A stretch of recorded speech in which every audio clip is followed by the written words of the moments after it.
Kupitia Dr. Abu Khalid katika kituo chake cha Zan Herbal Clinic kinachopatikana Bububu nje kidogo ya mji wa Zanzibar. Leo hii nitakuelezea ugonjwa wa presha, jinsi unavyotuumiza ama jinsi unavyochukua maisha ya watu katika ulimwengu wa sasa.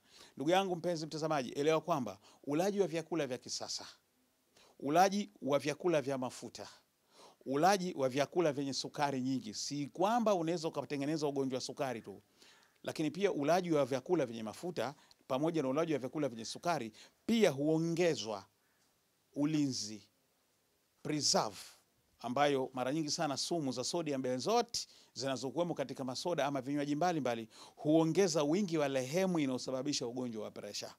Presha number 1 kuanzia 130 mpaka 160, hii inaitwa presha namba 1.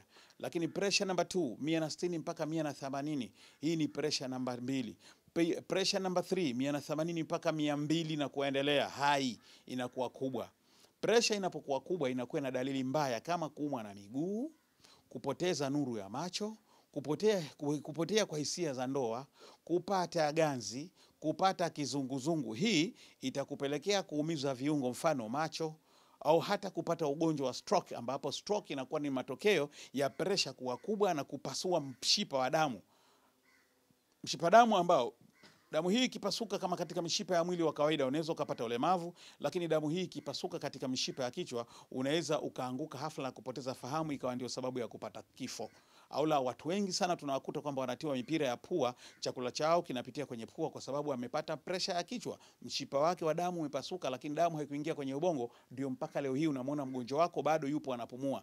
Lakini kama damu ingelikia kwenye ubongo, basi ingelikuwa ameshaondoka ulimwenguni. Ndugu yangu mpenzi mtazamaji, fahamu kwamba vyakula vya kisasa, vinywaji vya kisasa, wingi wa mafuta unaopatikana katika kuku wa kisasa, wingi wa mafuta unaopatikana katika vyakula vya kisasa, nyama na kadhalika, ndio husababisha obesity.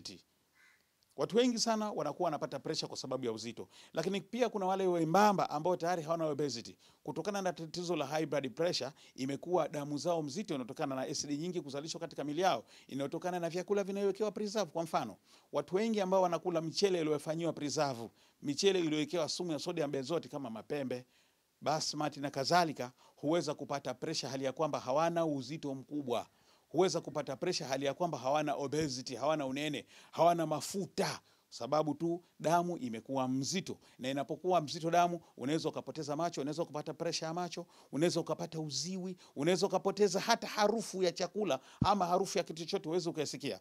Lakini kubwa ambalo linakuwa nasumbua watu, kupotea kabisa ladha ya tendo la ndoa, kwa sababu watu wengi hawafahamu tendo la ndoa, uume wa mwanaume unakuwa imara iwapo blood circulation, mzunguko wa damu unapokuwa unakamilia katika kiwiliwili chote. Lakini kutokana na kwamba damu kuwa mzito, pressure imeliumiza tendo la ndoa kwa sababu mzunguko wa damu hauko kikamilifu. Mpenzi mtazamaji, kama una mgonjwa ambaye yuko kitandani, kama una mgonjwa ambaye unakwenda hospitali kwenda na kurudi, hakuna matibabu ya hospitali ambayo yatatibu ugonjwa wa pressure isipokuwa kutumia dawa za hospitali regulation, moja kwa moja, usiwe na ukata. Yaani utumie dawa za hospitali mpaka kufa kwako. Hii si tiba sahihi. Kwetu sisi matabibu wa tiba za asili tunasema kwamba ukutumia dawa za hospitali kwa muda mrefu utasababisha sumu kulundikana katika mwili wako, kwa sababu dawa za hospitali zina wingi wa sodium benzoate, zinawekwa kwa ajili ya kufanya preserve, zinawekwa kwa ajili ya kufanya ulinzi zisiharibike.